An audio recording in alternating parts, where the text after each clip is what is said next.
From Submarine to Sending, Escaping Sideline Christianity in a World Trained for Spectators. Introduction. How did we end up down here?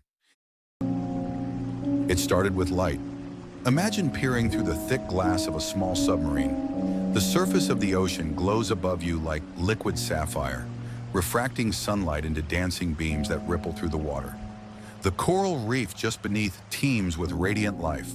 Flashes of angelfish, parrotfish, mandarin fish, regal tangs, and blue chromis weave through coral fans, anemones, and sponges in colors you didn't know existed. It's breathtaking, vivid, peaceful, alive. The kind of beauty that makes you believe again. You glance out the side window. Everything is clear, clean, alive with motion and color. You take it in, like a child seeing creation for the first time.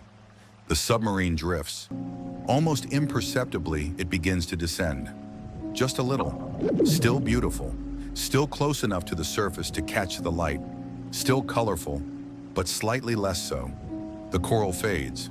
The fish grow fewer. The blues darken into gray.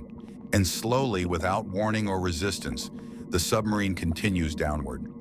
You weren't aiming for the deep. You were just drifting. Soon the windows show only cloudy water. The sunlight no longer dances. It filters in faintly. The vibrant reef is gone. No more coral, no more color. Just cold silence and the hum of descent. You didn't plan to go here. You didn't steer the submarine toward the dark. But here you are, below the surface, far from the beauty, deeper than you meant to go. This is what's happened to the church. We started near the surface, vibrant, relational, spirit-led, full of life. We shared meals. We made disciples. We gathered in homes. We wept together. We walked in the power of the resurrection. We knew each other. But then came the drift. First, it was just strategy.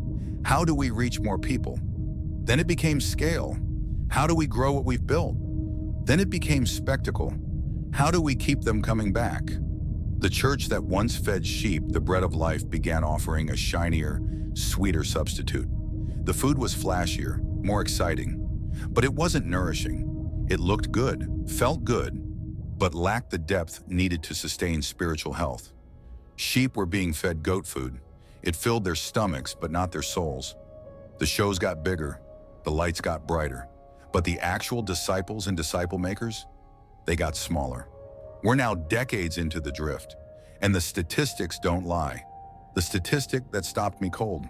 A recent study by Gray Matter Research titled Uneven: Success, Stagnation, and Delusion in Spiritual Growth found that 88% of American Christians have not progressed beyond the toddler stage of spiritual maturity. Toddler. That's just 2 steps beyond spiritual infancy. And here's the terrifying reality.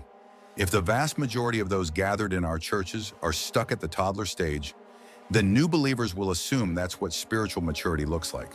They will grow into what is modeled. They will conform to what is normalized. And so the cycle continues. Immaturity multiplying immaturity. This is how we end up with crowds instead of communities, volunteers instead of disciple makers, and spiritual consumers instead of gospel carriers. This is how we end up down here. But what if this isn't the end? What if the darkness isn't our destination? It's just our depth. What if the drift can be reversed? What if there's a way to surface again? I believe there is. There's a holy remnant in every generation, quietly resisting the current, longing for more, refusing to believe that Sunday-only faith is all there is. You may be one of them.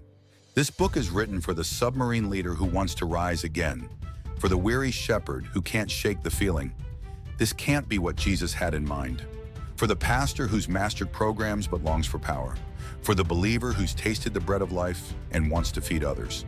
This book is a call to surface, to return to relational depth, to empower every believer, to replace stage lights with disciple-making fire, to reclaim a church that looks like Jesus and moves like Acts. You'll discover a framework for building a gospel-saturated, spirit-formed, multiplying ecosystem. Not theory, not hype, not guilt.